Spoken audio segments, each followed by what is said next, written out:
It was supposed to be an ordinary family dinner, one of those occasions where laughter weaves between the clinking of cutlery and stories get recycled, with just enough exaggeration to make them feel new. I had set the table myself, making sure every detail was in place, as I always did. The soft glow of candles reflected against polished glasses, the roasted aroma of food still lingering in the air. There were children running down the hallway, aunts and uncles adjusting their seats, my parents exchanging polite nods with my husband's.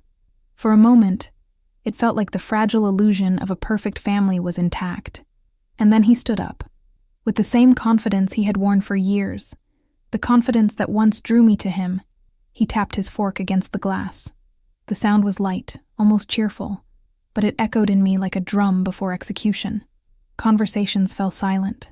Eyes turned toward him. He raised his glass with a practiced smile, the kind that had once meant warmth but now felt staged. And in that moment, I sensed something was wrong. I wanted to believe he would thank me, maybe acknowledge the years of loyalty, the patience, the silent sacrifices. But instead, his words sliced through me with surgical precision. "A toast," he said, his voice steady, almost triumphant, "to the woman who really makes me happy." And then he turned his head, deliberately, slowly, in a way that gave everyone time to follow his gaze. He pointed not at me, not at the wife who had built his home and raised his children, but at her, the mistress, sitting there, bold enough to attend a family dinner as if she had every right, her lips curling into a smile that was equal parts victory and venom. For a fraction of a second, the entire room froze. Forks hovered in midair, hands stiffened, and the kind of silence that burns the skin spread across the table. My mother's eyes widened in disbelief. My sister covered her mouth, and even the children seemed to understand that something terrible had just been said. And he, my husband, looked around as if he had just delivered a brilliant punchline, basking in the gasps, the discomfort, the audacity of his performance. I sat there, every muscle of my face refusing to betray the hurricane inside me. Years of endurance had taught me something. Power isn't always in shouting. Sometimes it lives in silence. So I lifted my own glass, felt the cold stem between my fingers, and smiled. "Perfect," I said, my voice calm, even, almost sweet. It was a single word, but it cut sharper than any scream could. He blinked, not understanding yet, but I saw a flicker in his eyes. He had expected tears, outrage, maybe a scene that would let him paint me as the hysterical wife. What he received instead was composure, a mask so intact it unsettled him. Around me, whispers began to stir. My brother muttered something under his breath. My father cleared his throat, and the tension became unbearable. The mistress shifted in her seat, uncomfortable with the lack of the explosive drama she might have anticipated. I kept my glass raised, and for one long second, I let him see that I wasn't broken. I wasn't defeated. I was watching. I was measuring. He clinked his glass to hers, trying to laugh off the unease. But the room had already changed. The warmth was gone. The dinner that had started with tradition and comfort now sat poisoned under his reckless toast. And me? I stayed quiet, smiling faintly, because in that silence, in that refusal to shatter, I had already made the first move. He thought he had humiliated me in front of everyone, that his bold declaration would cement his power.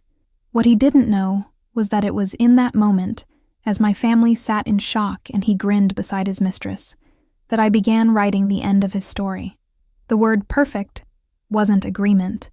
It was a promise that by the time the next sunrise touched our windows, the man who stood so proudly at that dinner would realize just how fragile the ground under his feet really was.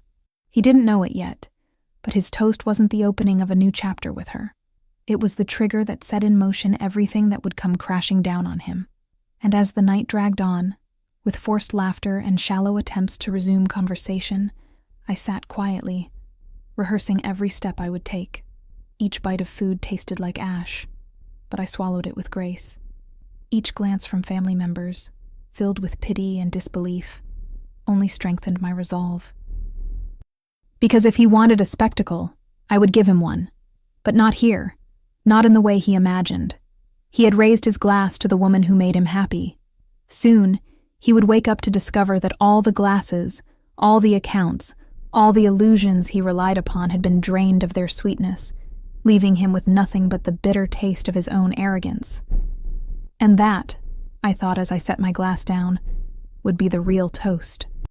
The rest of the evening moved like a performance I had been unwillingly cast into, every moment stretched thin with the weight of what had just been said.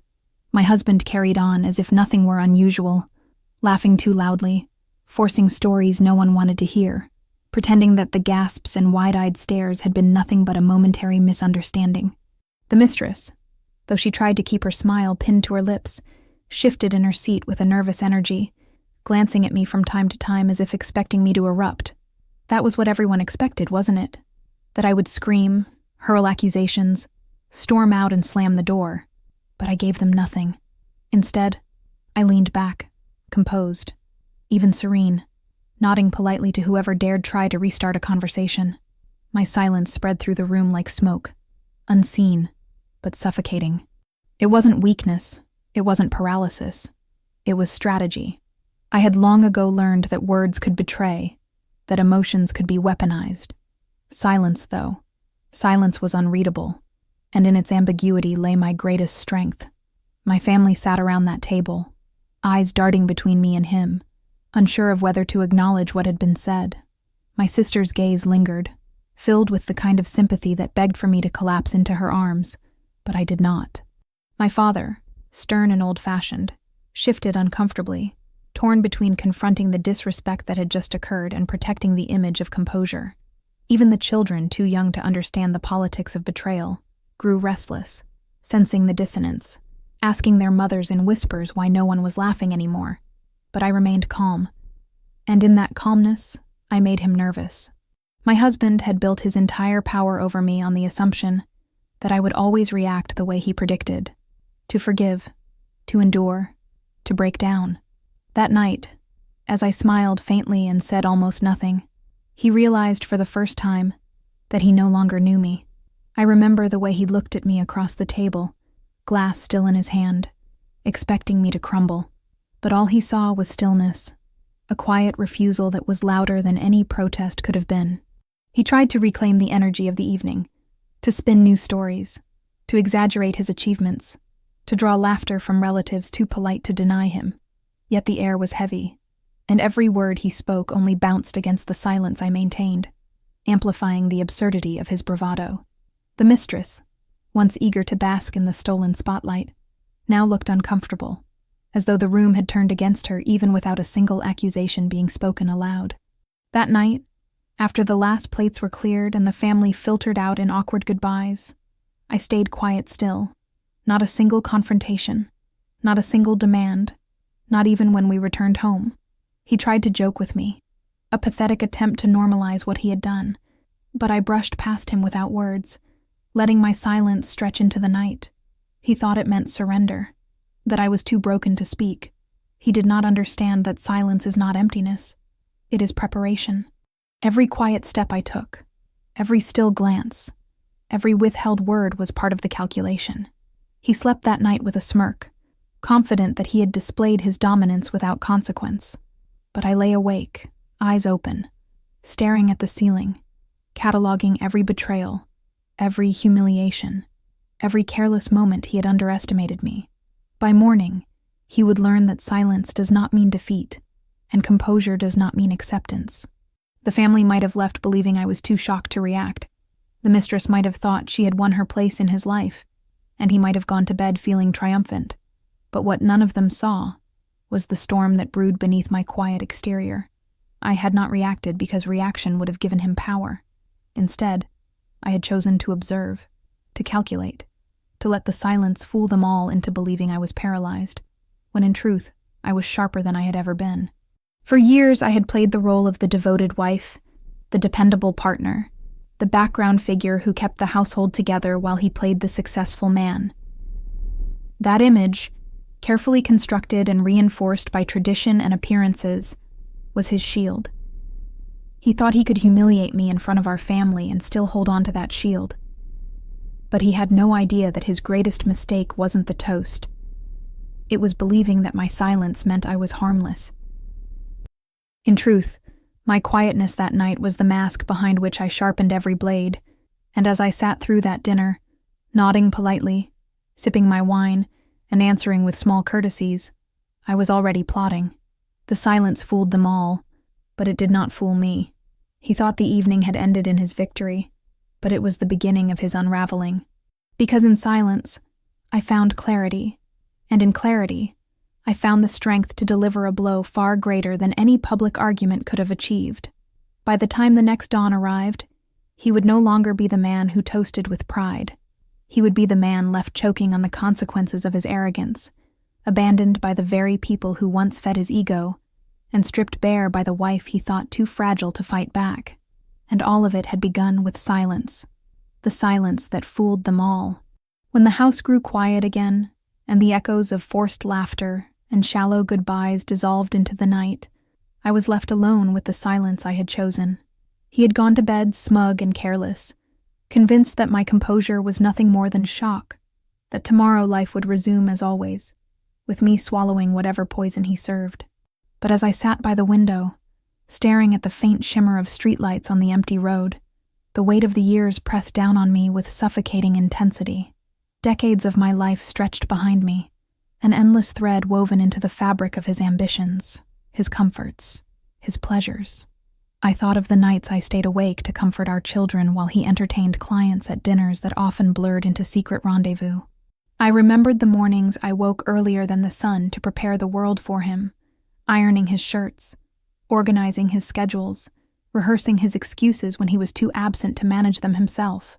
I thought of the dreams I had deferred, the education I once wanted to pursue, the travels I once imagined, the independence I once considered within reach, shelved and buried beneath the promise of partnership, beneath the illusion that my sacrifices were investments in a shared future.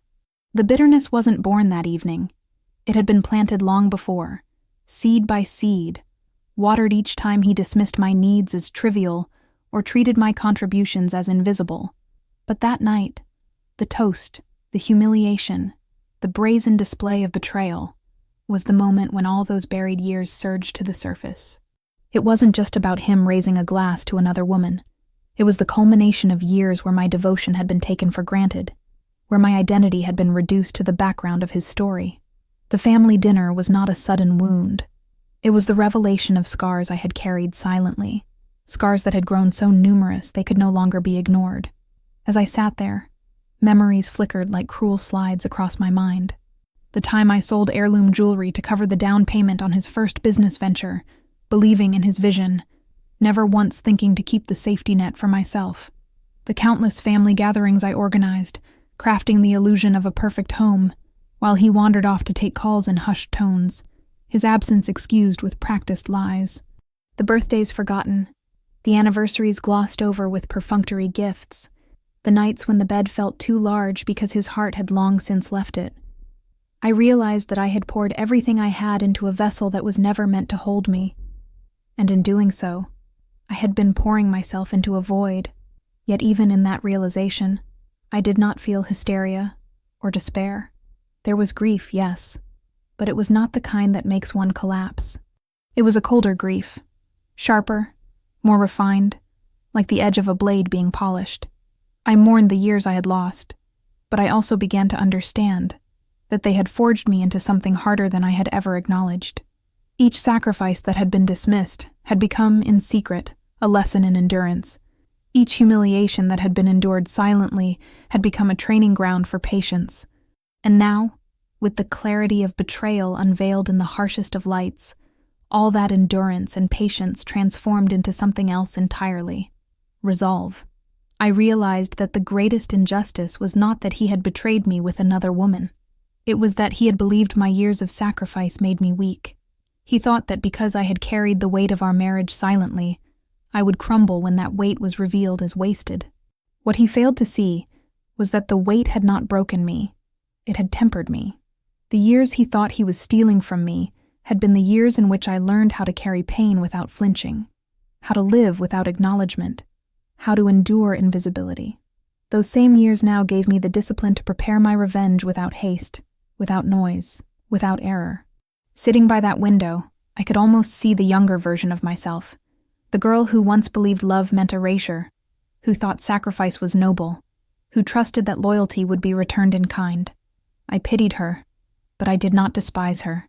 She had been necessary, her naivety the soil from which my present clarity had grown. She had kept the household together, raised children with dignity, carried burdens no one saw. She had given me the foundation upon which I now stood, and though she had been silenced by disappointment, I would speak for her now, not in words, but in actions. The weight of the years bore down on me that night, but instead of breaking me, it transformed into fuel. Every memory of sacrifice became a reason to act. Every reminder of what I had given became an argument against letting him leave that dinner unpunished. He thought he had won in front of his family, that his mistress had eclipsed me in a single toast. What he did not understand was that history weighs heavier than spectacle. My history with him was a ledger, and the entries had accumulated beyond his ability to pay. The toast was the final entry, the moment when the balance tipped irreversibly in my favor. So I sat there, staring out into the night, the bitterness settling into something more solid. The years had been wasted, yes, but they had also built in me the patience to wait, the clarity to plan, and the strength to endure what was coming next. And as he slept upstairs, smug and unrepentant, I promised myself that the weight of those wasted years would not be buried quietly. They would be avenged. They would be the foundation upon which his empire of arrogance crumbled.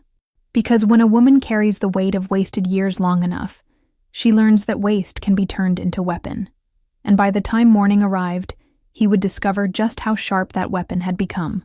By the time dawn crept into the room, staining the curtains with its pale gray light, my thoughts had sharpened into something unforgiving.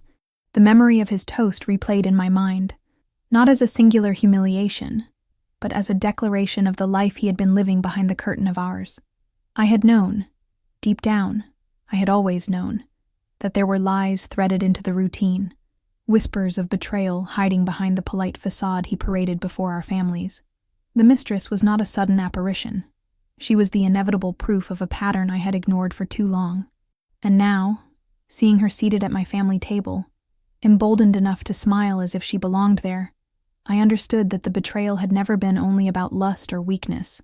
It had been about arrogance, about the double life he believed he could maintain without consequence. I thought back to the signs, each one so small on its own that I had once convinced myself it meant nothing. The late nights that he attributed to work, the unexplained expenses hidden between business costs, the sudden interest in his appearance after years of indifference. I had noticed the perfume once, faint and clinging to his shirt collar, unfamiliar and intrusive, but when I mentioned it, he laughed and dismissed me with the ease of a practiced liar. There were trips he claimed were necessary for the company, always scheduled with such urgency that I barely had time to ask questions before he was gone. And yet the credit card statements had painted a different story. Dinners in places he never took me, gifts that never reached our home, charges at hotels under names that did not match his itinerary. I remembered the day I first saw her face, though she did not see me. She was younger, of course. Youth had always been his vanity, dressed in clothes that whispered luxury paid for with money that had once been ours. She sat in a cafe across the city, leaning across the table with laughter too bright, too rehearsed, the kind of laughter a man buys, not earns. He was with her, his body angled in a way I had not seen in years, leaning forward, attentive, as though her words carried the weight of worlds. It was a performance, I realized then, a role he had abandoned with me long ago, but continued to play elsewhere. And though I felt the sting of betrayal in that moment, I said nothing. I filed it away, catalogued it like evidence in a trial that had not yet begun. The more I pieced together, the more I saw that she had not simply been a secret indulgence. She had been integrated into his life in ways that revealed a cruel calculation. There were accounts that funneled money discreetly, property purchased in names that only half belonged to him, business decisions tilted in directions that benefited her family. It wasn't just infidelity, it was a conspiracy.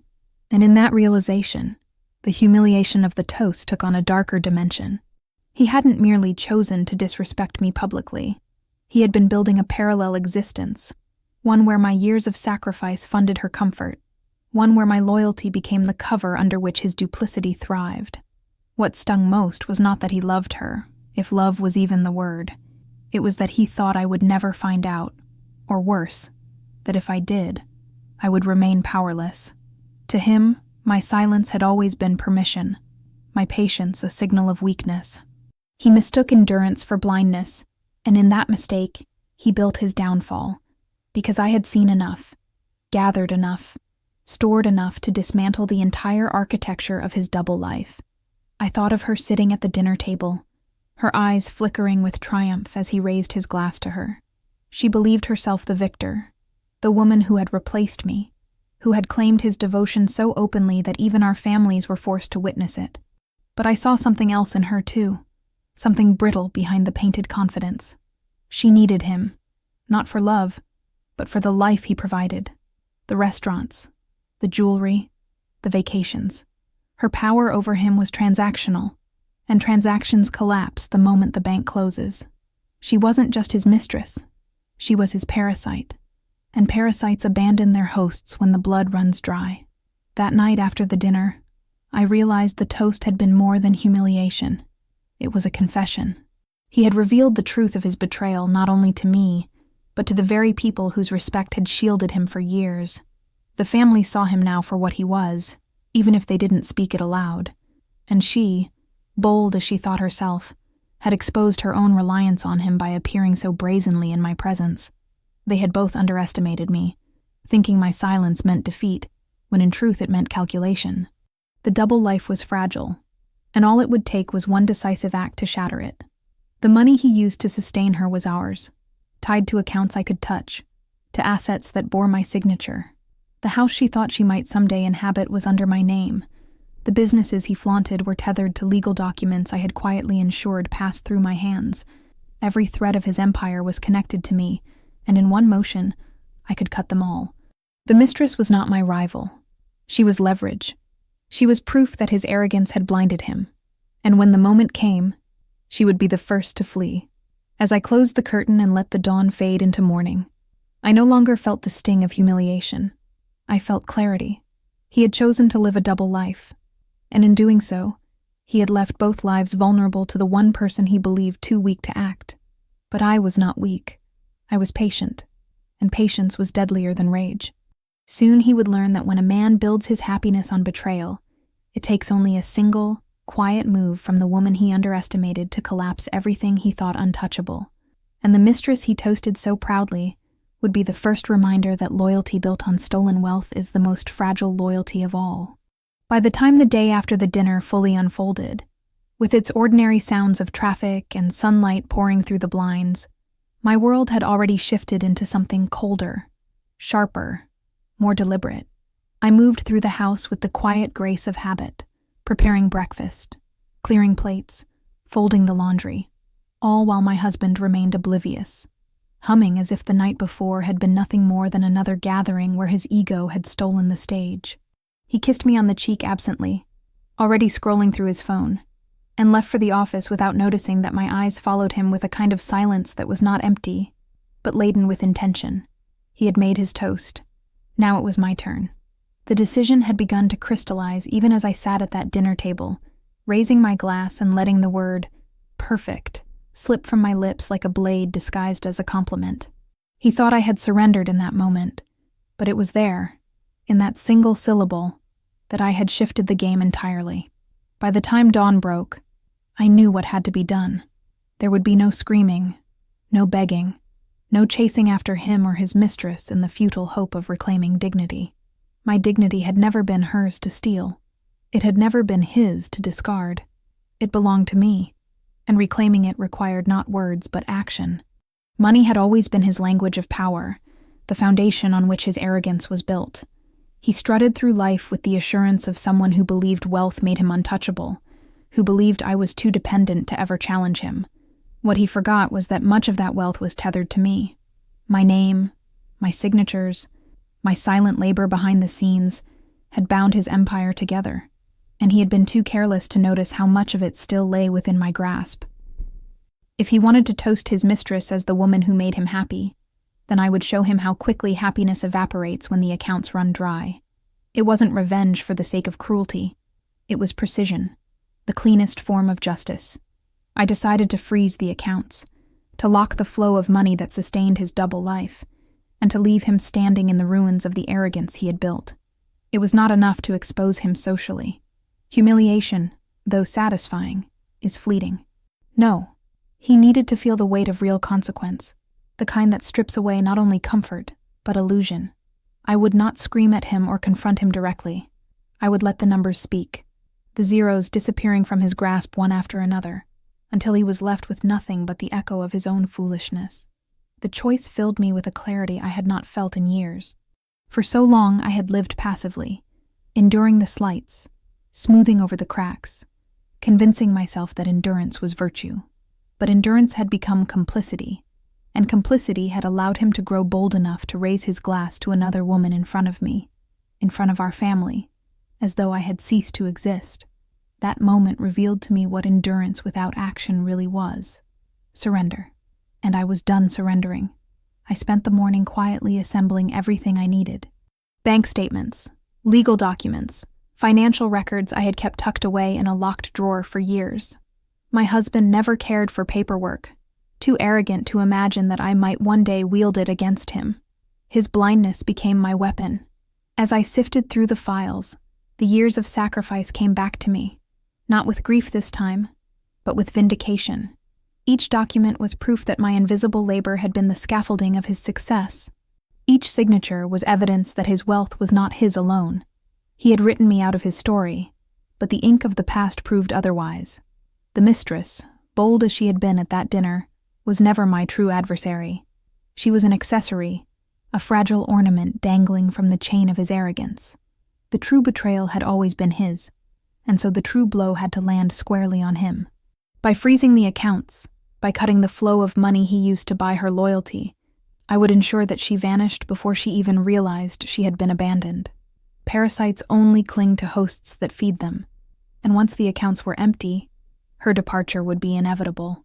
That afternoon, as I walked into the office of my lawyer, I felt a stillness inside me that was almost serene.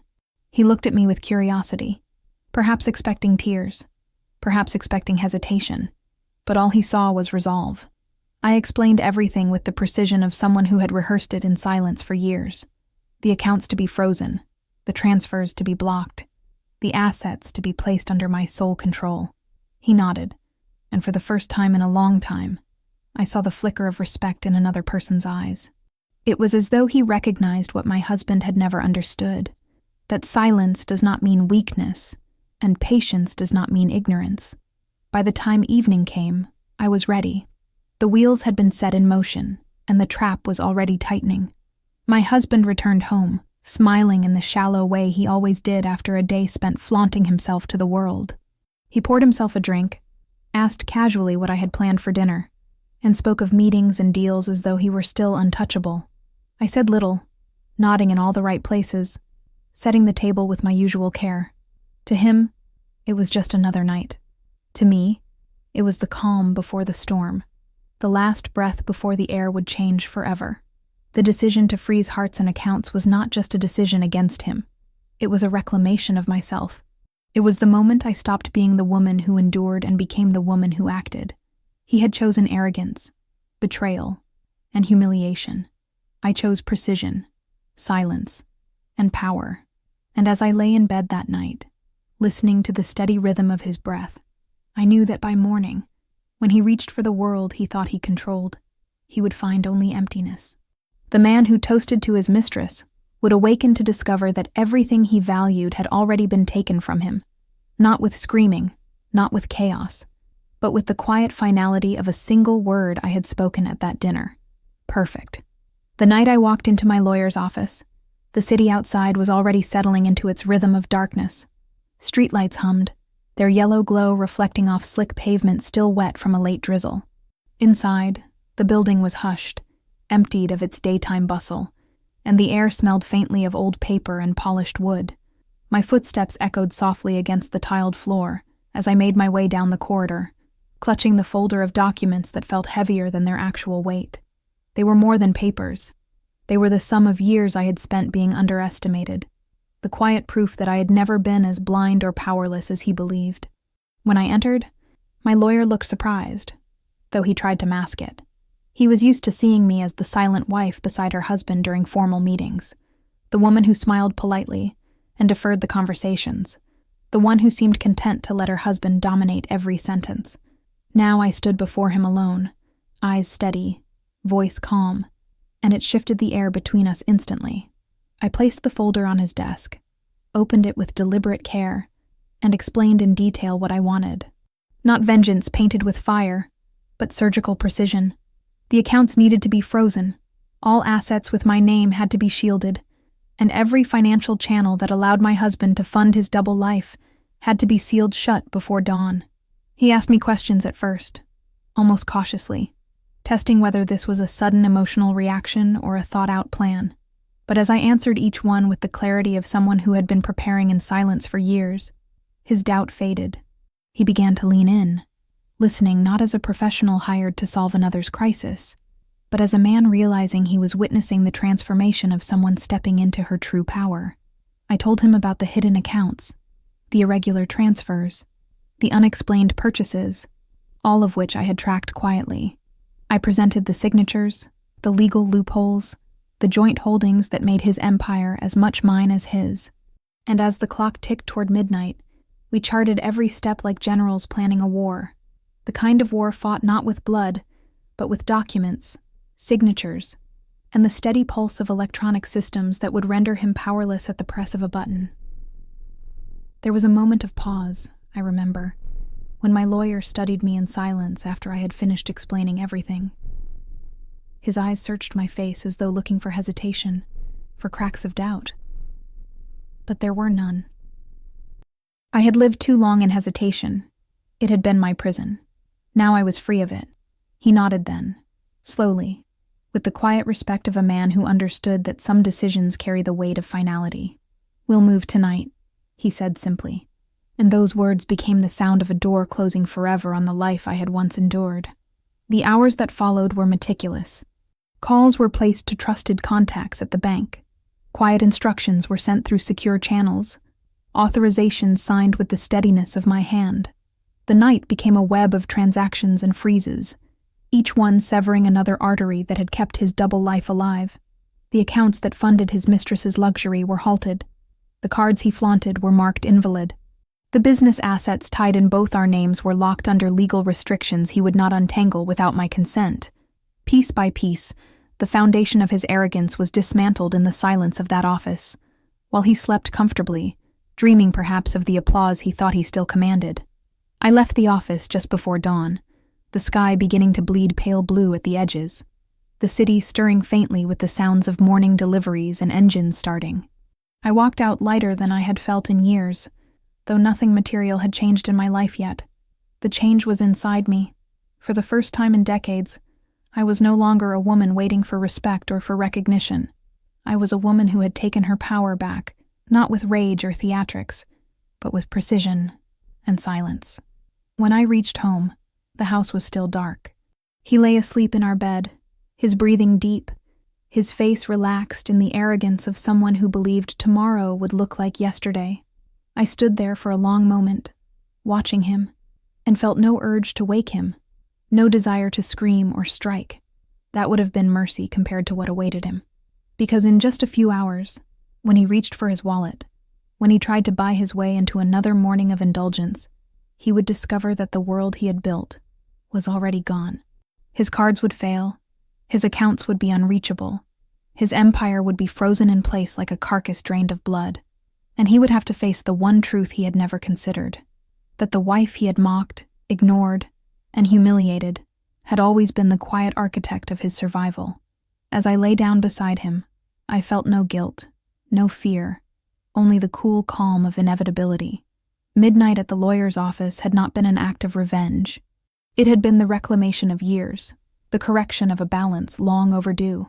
By the time morning sunlight touched the walls of our home, he would no longer be the man who toasted to his mistress. He would be the man staring at empty hands, choking on the silence of a wife who had chosen not to scream, but to act. And for the first time in years, I allowed myself a smile in the dark, because I knew the storm was already here, and he was still dreaming that the sky was clear. The morning began like any other, but beneath its surface lay a tension he could not yet feel. Sunlight spilled lazily through the curtains, spreading across the floorboards, catching on the silver frame of a photograph that had long ago ceased to hold meaning. I moved through the kitchen with steady rhythm, brewing coffee, buttering bread, slicing fruit, all the gestures of routine that had anchored our marriage for years.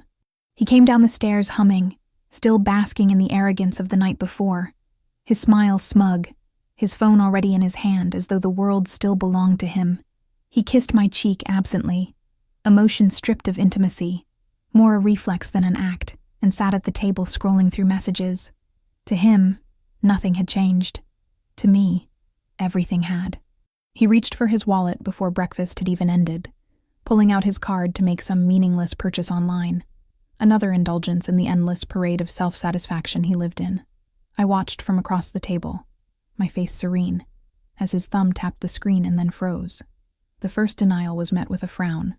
Small, dismissive, the kind of irritation one feels when a machine fails to work properly.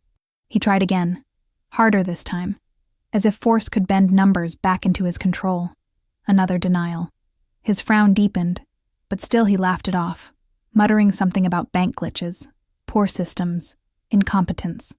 I sipped my coffee in silence, the steam rising between us like a veil. He switched to another card, the one he had always carried with a sense of superiority, the one he used to buy gifts for his mistress, to cover dinners at restaurants I had never stepped into. He tapped. Denied. He tapped again.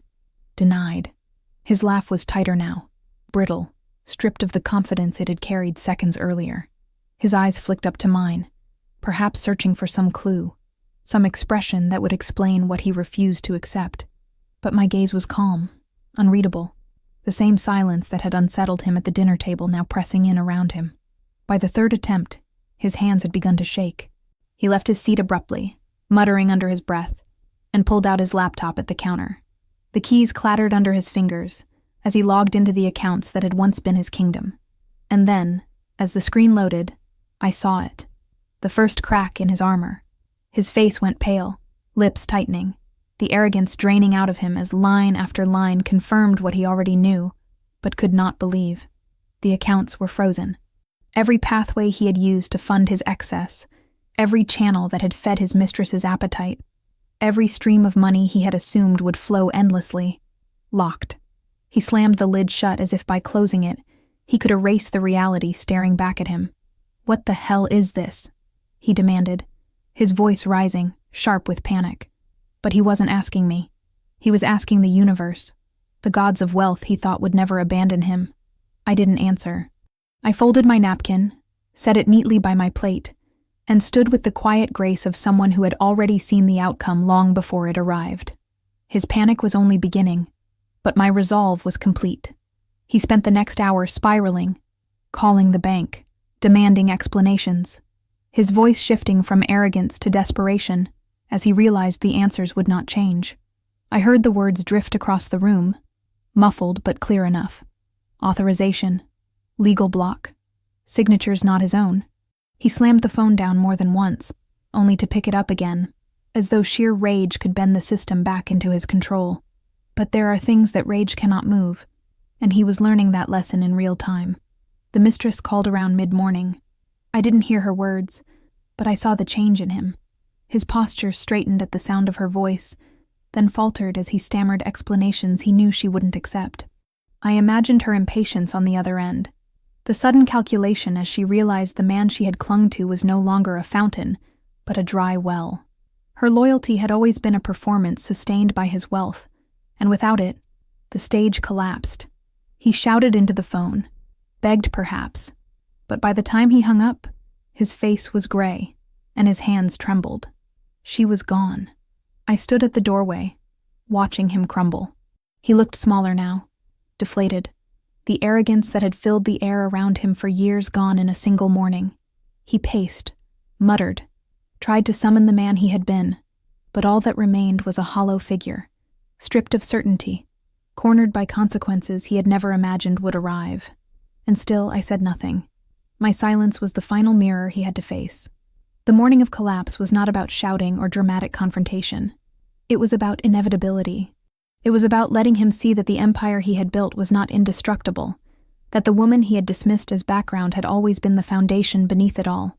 As he sat with his head in his hands, unable to comprehend how quickly his world had turned to dust, I walked past him, calm, steady, carrying the weight of wasted years not as grief anymore, but as power. He had toasted his mistress the night before, certain of his invincibility. Now, he choked on the bitter taste of his own arrogance, and the day had only just begun. By the time the sun had reached its peak that day, the walls of our house seemed to reverberate with the sound of his unraveling. The phone calls had not stopped since the morning collapse began, his voice oscillating between rage and desperation as he sought explanations that never satisfied him. I moved quietly around him, making tea, folding linens, tending to small tasks as though life carried on normally. But in truth, every gesture was deliberate. My silence pressed against him harder than any accusation could. He kept glancing at me, half expecting a confrontation, half hoping for a reassurance I would never give. Then, when his phone lit up with her name, the room shifted. He answered it quickly, too quickly, his tone softening with a kind of frantic eagerness that revealed just how much he needed her voice. "It's just a glitch," he said almost immediately, his hand gripping the phone so tightly the knuckles whitened. "The bank made a mistake. I'll have it fixed by the afternoon. Don't worry." I could hear her voice faintly, sharp, cutting, layered with an irritation she no longer bothered to disguise. She demanded certainty, demanded comfort, demanded the endless stream of indulgence that had always flowed without interruption. And though he promised her it was temporary, his own voice betrayed him. The hesitation, the stutter, the faint tremor that even she could hear. He tried to laugh, but it came out hollow. "You know I'll take care of you," he said. The same words he had once used with me, words that had long since turned to ash. But promises mean nothing when they are spoken from empty hands. The silence on the other end of the line grew heavier, until her voice cut through with a finality that made him stiffen. She no longer believed him. She no longer cared to pretend. The woman he had toasted so proudly the night before, the one he had paraded as the source of his happiness, now turned her back with the cold speed of someone who had only been loyal to wealth, not to the man who flaunted it. I didn't need to hear her exact words. I could see them written on his face as he listened, jaw tightening, eyes narrowing, shoulders slumping as though each syllable pulled him lower into the chair. She was gone, perhaps not in physical distance just yet, but in spirit, in loyalty, in the shallow attachment she had mistaken for affection. The mistress who had smiled across the dinner table, bold enough to sit among my family, now revealed herself for what she truly was, a parasite who had lost interest in a host that could no longer feed her. And she left him not with tears or with drama, but with the efficiency of someone stepping off a sinking ship. When he finally ended the call, he did not meet my eyes. He set the phone down too carefully, as though pretending control could mask the loss of it. His fingers lingered against the surface, trembling slightly, and in that tremor, I saw the beginning of his collapse, not just as a husband, but as a man who had defined himself through control. Without money, without her, he was hollow, and though he still breathed, something inside him had already withered. He tried to recover quickly, pacing the room, muttering under his breath that she would come back, that she just needed time, that once the accounts were fixed, she would realize how foolish she had been. But his words were for himself, not for me. He was clinging to the illusion that she needed him as much as he needed her, blind to the truth that her loyalty had always been bought, not earned. He had built his happiness on transactions, and now that the transaction had ended, so had her devotion. I watched him with a quiet detachment, not with pity, not even with satisfaction, but with the clarity of inevitability. This was always how it would end. Men like him, who mistake arrogance for strength and betrayal for power, always believe their empire will outlast its foundations. But his foundation had been me, and he had shattered it himself when he raised his glass to another woman. She had abandoned him instantly, and though he raged, though he paced, though he swore under his breath that she would regret it, the truth sat heavy in the room. She would not. She had already moved on in her mind, already calculating where the next fountain of wealth would be, already discarding him as easily as one discards a broken glass. By the afternoon, his calls to her went unanswered. The messages he sent, short, desperate, escalating in their tone, remained unread. He threw the phone against the wall once, a sharp crack splitting the silence, and then sat heavily on the couch, his face buried in his hands. The man who had once strutted with unshakable pride, who had humiliated me so publicly with his audacity, now sat crumbling in his own living room, abandoned by the very woman he had exalted above me. And I stood at the threshold, watching him quietly, my hands folded, my heart steady. For years I had endured his dismissals, his arrogance, his betrayals. Now I watched him face the simplest truth. A mistress who comes for money will leave when the money is gone. She was never his salvation. She was only a mirror of his own greed.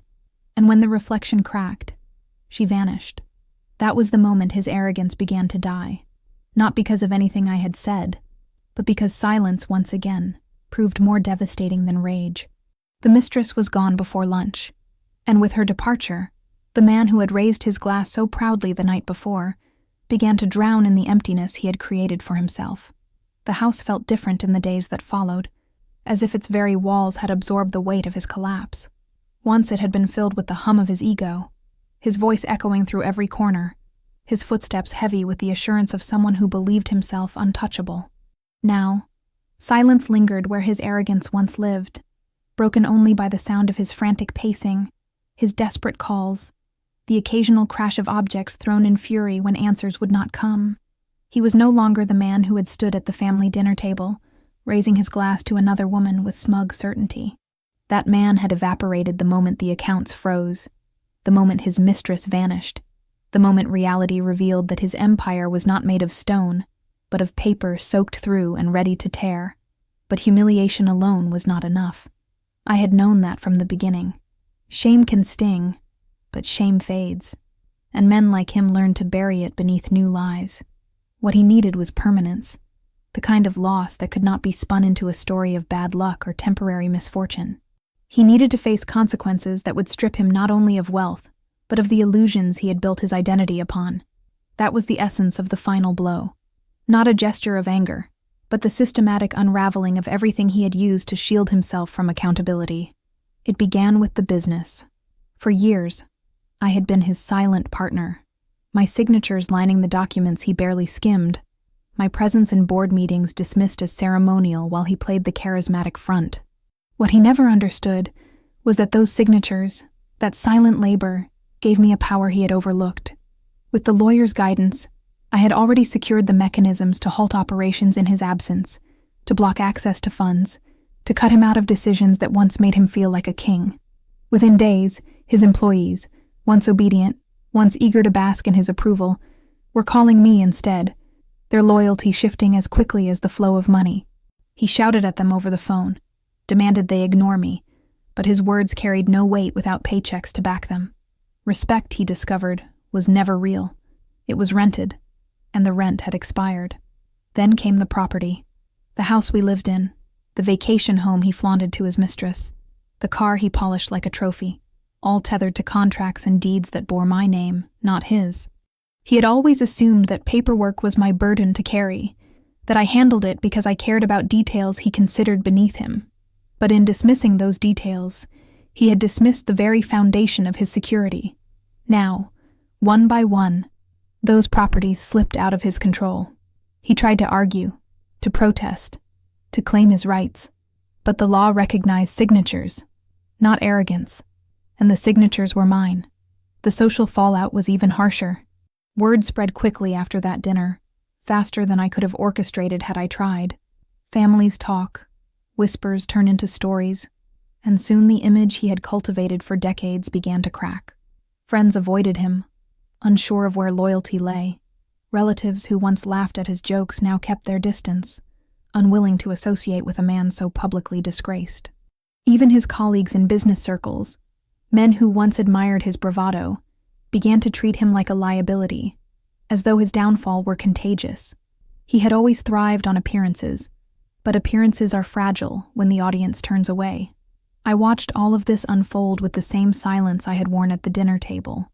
Not once did I scream. Not once did I argue. Not once did I lower myself to his chaos. My power lay in composure, in letting the consequences speak louder than I ever could.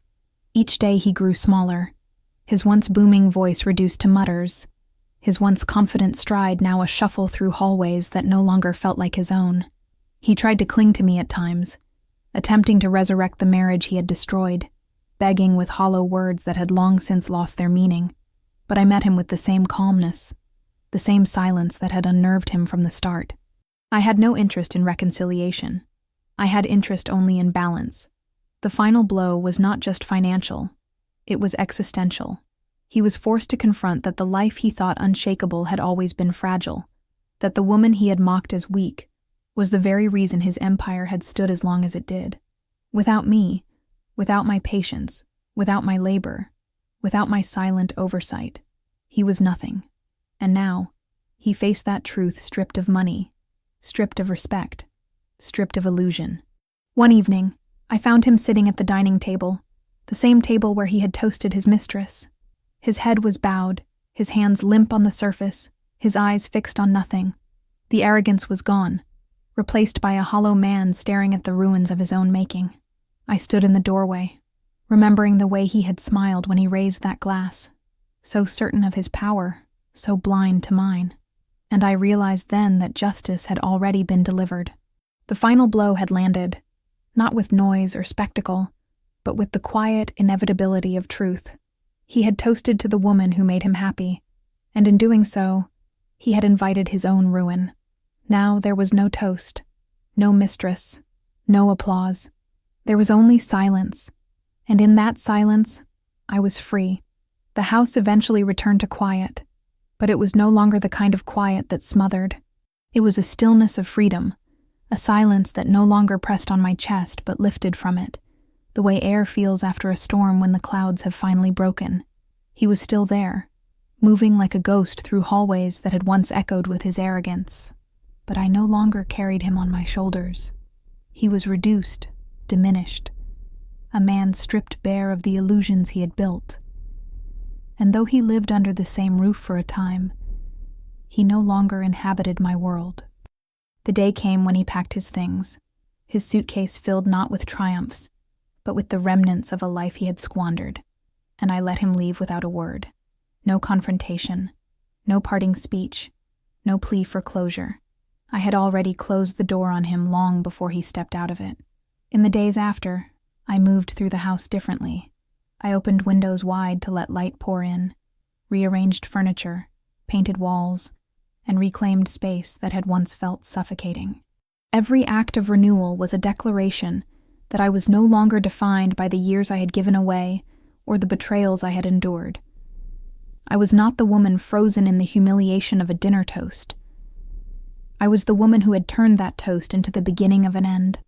Friends came, cautiously at first, unsure of how to approach me, their sympathy heavy in their eyes. But they found no broken woman waiting for pity. They found someone calm, steady, sharper than before. The pity in their gazes turned to respect, and slowly, the whispers about that night shifted too. It was no longer just about the man who toasted his mistress. It was about the wife who dismantled him with silence and precision. The family dinners resumed eventually, though the table felt different. It was no longer a stage for his ego, but a gathering place once again filled with laughter and comfort.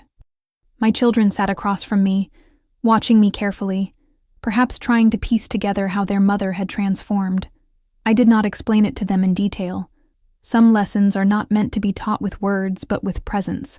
They would remember the night he raised his glass and humiliated me, but more importantly, they would remember the morning after when I refused to collapse.